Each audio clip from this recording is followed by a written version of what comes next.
প্রিয় সুধী, আল্লাহ সুবহানাহু ওয়া তাআলা এই নিয়ামত জনক মানব শূন্যকে আল্লাহ পাক রব্বুল আলামিন দেন নাই। আল্লাহ সুবহানাহু ওয়া তাআলা 18,000 মাখলুকাত রব্বুল আলামিন, আল্লাহ পাক রব্বুল আলামিন সবার মধ্য থেকে মানুষকে আল্লাহ সুবহানাহু ওয়া তাআলা এত বেশি ভালোবাসেন, মহব্বত করেন, যেই কারণে আল্লাহ পাক রব্বুল আলামিন বলেছেন ওয়া খুলিকাল ইনসানু দাঈফা।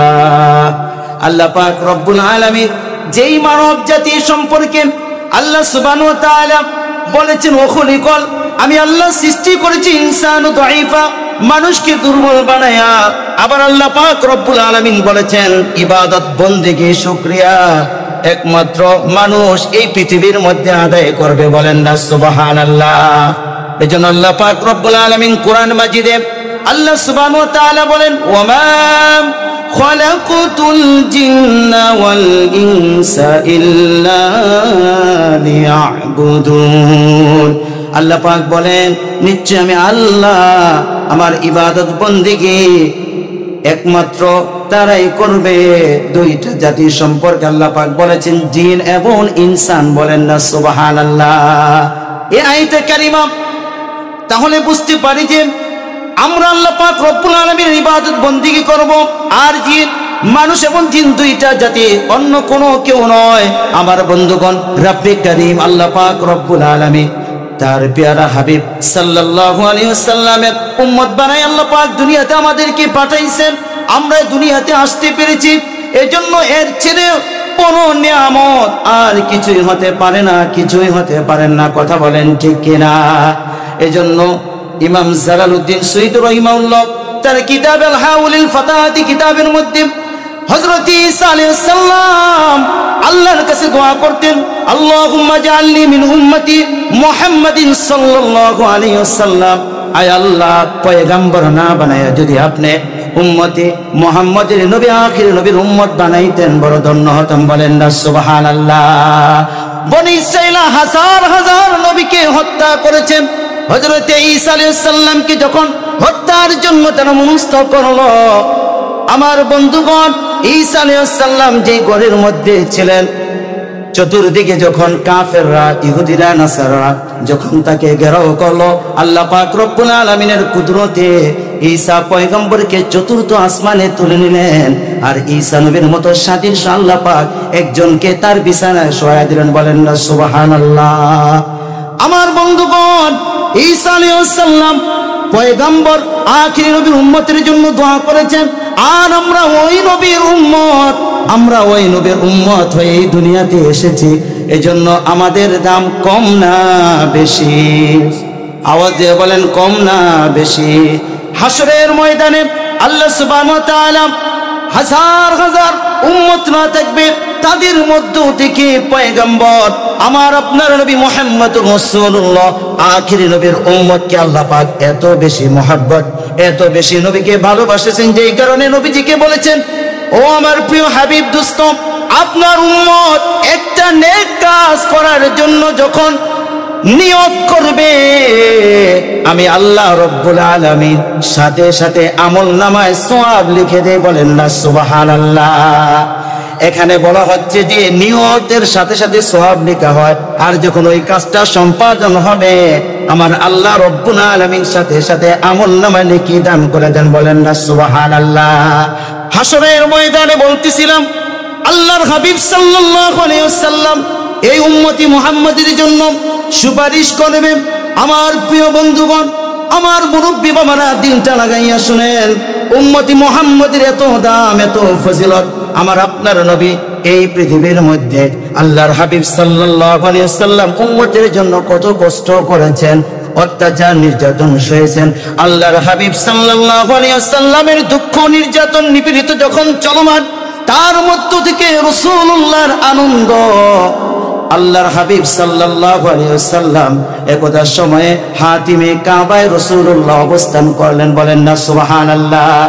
নবীজি হাতিমে কাবায়, আমার বন্ধুগণ হাতিমে কাবায় পরিচয়টা কি সবাই জানেন?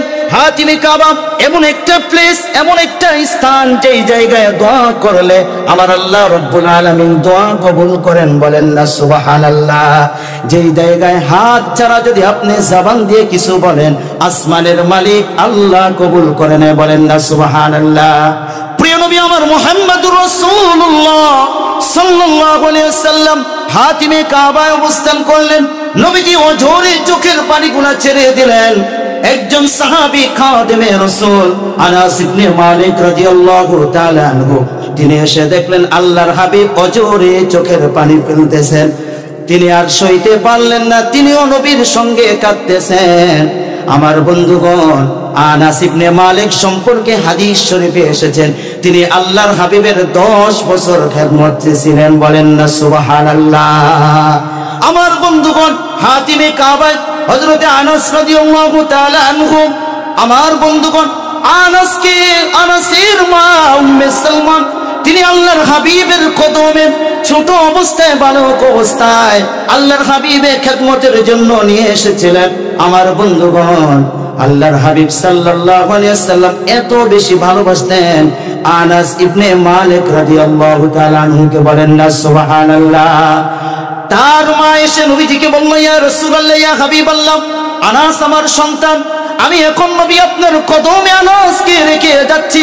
আল্লাহর হাবিব কিছুই বললেন না, আসমানের দিকে দুইটা হাত নবীজি তুললেন আর আনাস রাদিয়াল্লাহু তাআলা আনহুর জন্য দোয়া করলেন। আনাসের মাথায় নবীজির হাত মুবারক দিয়ে বললেন, আল্লাহুম্মা বারিক লাহু, আয় আল্লাহ রব্বুল আলামিন, তুমি আনাসকে অনেক সম্পত্তির মালিক বানায়া দাও। রাসূলুল্লাহ সাল্লাল্লাহু আলাইহি ওয়াসাল্লাম তার উপরে যে দোয়াটা করলেন, ওয়া আওলাদু, আল্লাহ তাকে অনেক সন্তান দাও। বলেন না সুবহানাল্লাহ। ওই তো আল উমরা ওয়া গফির যামবা, রাসূলুল্লাহ চারটা দোয়া সেদিন করেছিলেন হাতিমে কাবা থেকে। আল্লাহর হাবিব সাল্লাল্লাহু আলাইহি ওয়াসাল্লাম এত বেশি ভালোবাসতেন আনাস ইবনে মালিক রাদিয়াল্লাহু তাআলা আনহুকে, যেই কারণে আমার বন্ধুগণ, হযরতে আনাস যত বছর রাসূলুল্লাহর খেদমতে ছিলেন, রাসূলুল্লাহ এমন কোন জবান দিয়ে বাক্য বের হয় নাই আনাস কষ্ট পাবে। আবার আনাসের কোনো কথার আঘাতেও, কোনো কাজের আঘাতেও রাসূলুল্লাহ কষ্ট পায় নাই। খোদার কসম, খোদার কসম, এমনই ছিলেন সাহাবীরা। বলেন না সুবহানাল্লাহ। এজন্য আমার বাবারা, ঈমান আনয়নের পরে গুরুত্বপূর্ণ আমল হচ্ছে নামাজ। দৈনন্দিন নামাজ আমরা ছেড়ে দেই, অথচ আল্লাহর পয়গম্বর রাসূলুল্লাহ বলেছেন 5 ওয়াক্ত নামাজের যদি কোনো উম্মত করে, আল্লাহ পাক রব্বুল আলামিন 5টা পুরস্কার তাকে দান করবে। বলেন না সুবহানাল্লাহ। বলেন না কয়টা পুরস্কার? নাম্বার 1, মান হাফাযা আলাস সালাতি আকরামাহুল্লাহু বিখামসি খিসাল। আল্লাহ পাকের রব্বুল আলামিনের নবীজি বলেন 5টা পুরস্কারের মধ্যে, ইয়ারফাউ আনহু দিকাল মাউতি ওয়া আযাবুল কবর। আল্লাহ পাক রব্বুল আলামিন তার প্রিয় নবীজি বলেন, আল্লাহ সুবহানাহু ওয়া তাআলা মৃত্যুর যন্ত্রণা মাফ করে দিবেন। বলেন না সুবহানাল্লাহ। মৃত্যুর যন্ত্রণা তাকে মাফ করে দিবেন। যেই সাকা মৃত্যু কত কঠিন হবে, যেই মৃত্যু থেকে কেউ পলায়ন করতে পারবে না, রাসূলুল্লাহ বলেন নামাজ হেফাজতের কারণে নাম্বার 1 পুরস্কার তাকে দেওয়া হবে, মৃত্যুর যন্ত্রণা তাকে মাফ করে দেবে। বলেন না সুবহানাল্লাহ। নাম্বার 2, রাসূলুল্লাহ বলেন কবরের আযাব থেকে তাকে মাফ করে দেওয়া হবে। বলেন না সুবহানাল্লাহ। কবরের আযাব বড় ভয়ানকের আযাব। আমার বাবারা, এই পাশেই কবরস্থান, গোরস্থান। আজকে যে কবরবাসীদের রূহের মাগফিরাতে, কবরবাসীদের স্মরণে আজকের এমন সুন্দর এই মাহফিল আজকে, এই জন্য আমরা বড়ই ধন্য এই মহল্লাবাসী। কথা বলেন ঠিক কিনা? নবীজি বলেছেন যেখানে কোরআনের কথা হবে, হাদিসের কথা হবে, রাসূলুল্লাহর কথা হবে, কোরআনে কারীমের যেখানে বয়ান হবে, ওইটা সামান্য কোনো জায়গা না, ওই জায়গাটার চতুর্পাশে আমার রব্বে কারীমের নিয়োজিত ফেরেশতারা ঘেরাও করে রাখে। বলেন না সুবহানাল্লাহ। তাহলে 5 ওয়াক্ত নামাজের 5টা পুরস্কারের মধ্যে কবরের আযাব থেকে মুক্তি, মৃত্যুর যন্ত্রণা থেকে মুক্তি, পুলসিরাত বিজলির ন্যায় পার হয়ে যাবে। আল্লাহ পাকের নবীজি বলেন যে উম্মত 5 ওয়াক্ত নামাজের হেফাজত করবে, চতুর্থ যে পুরস্কার তাকে দেওয়া হবে, আমলনামা ডান হাতে দান করা হবে, বলেন না সুবহানাল্লাহ। পঞ্চম নাম্বার পুরস্কার বিগয়রি হিসাব, বিনা হিসাবে আল্লাহ রব্বুল আলামিন তাকে জান্নাতের উত্তরাধিকার বানায়া দিবেন।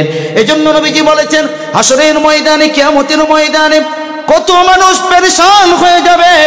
আল্লাহ পাক রব্বুল আলামিন কোরআনে মেসেজ দিচ্ছেন, ইয়াউমা লা ইয়ানফাউ মালু ওয়ালা বানুন ইল্লা মান আতাল্লাহা বিকলবিন সালিম। আল্লাহু আকবার। কিয়ামতের ময়দানে আল্লাহ পাক রব্বুল আলামিন বলবেন, হাসরের ময়দানে কায়েম দায়েম হয়ে যাবে, কোন সন্তান সেদিন কাজে আসবে না, সম্পদ কোনো কাজে আসবে না। আমার বাবারা সেদিন কাজে আসবে একটা জিনিস, সেটা হচ্ছে নেক আমল, বলেন না সুবহানাল্লাহ। এজন্য অপর আয়াতে আল্লাহ পাক রব্বুল আলামিন বলেন, ফামান সাকুলাত মাওয়াজিনুহু ফাউলাইকা হুমুল মুফলিহুন। আল্লাহ পাক রব্বুল আলামিন বলেন, যার আমলটা ভারী হবে, মিজানের পাল্লা যার ভারী হবে, কিয়ামতের ময়দানে সে সফল কাম হয়ে যাবে, বলেন না সুবহানাল্লাহ। সফল কাম আমাদের হতে হবে। আমরা দুনিয়ার মধ্যে কত অন্যায় পাপ কাজ করি, হাসরের ময়দানে আল্লাহ সুবহানাহু ওয়া তাআলা কয়েকটা শ্রেণী বিভক্ত করবেন। যারা এই পৃথিবীর মধ্যে সুদ ঘুষের সাথে যারা সম্পর্ক, যাদের আল্লাহ সুবহানাহু ওয়া তাআলা তাদের থেকে মুখ ফিরিয়ে নেবেন, কথা বলেন ঠিক কিনা। অপসংস্কৃতির মধ্যে যারা রয়েছে তাদেরকে আল্লাহ সুবহানাহু ওয়া তাআলা কিয়ামতের ময়দানে আল্লাহর জাহান্নামে নিক্ষেপ করবে, কথা বলেন ঠিক কিনা। বাবারা আমার, এই জন্য আসুন না আমরা নিজেকে পরিবর্তন করি। কারণ আমাদের হায়াতের দিকে তাকাইলে আমরা বুঝতে পারি আজকাল মুরব্বী বাবাদের থেকে যুবকরা অচিরেই চলে যাচ্ছে, কথা বলেন ঠিক কিনা। আজকে মৃত্যুর কোনো গ্যারান্টি নেই যে আজরাইল কখন আসবে, আমাদের কাছে আমরা কেউ জানি না। এজন্য আমাদেরকে মৃত্যুর কথা স্মরণ করতে হবে বেশি বেশি করে, কবরের কথা আমাদের বেশি বেশি করে স্মরণ করতে হবে।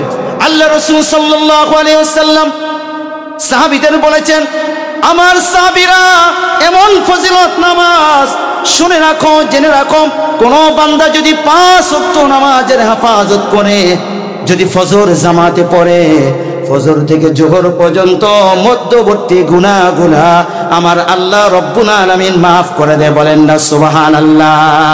জোহর আদায় করেছেন, জোহর থেকে আসর পর্যন্ত মধ্যবর্তী সময়ের গুনাহগুলো মাফ করে দেন। আমার বাবারা আসর জামাতে পড়েছে, আসর থেকে মাগরিব পর্যন্ত মধ্যবর্তী গুনাহগুলো আমার আল্লাহ রব্বুল আলামিন মাফ করে দেন। এভাবে যখন মাগরিব থেকে এশা পড়বে, আবার এশা যখন জামাতে পড়বে, হাদিস শরীফে এসেছে আল্লাহর নবী রাহমাতুল লিল আলামিন বলেন, এশারের জামাত যদি কেউ জামাতে আদায় করে, সারা রাত নফল নামাজ পড়লে যে সওয়াব, ওই সওয়াব আল্লাহ আমল নামায় এশারের জামাতে আদায় করার কারণে দান করে দেন। আমার বন্ধুগণ, এজন্য এত ফজিলত নামাজের।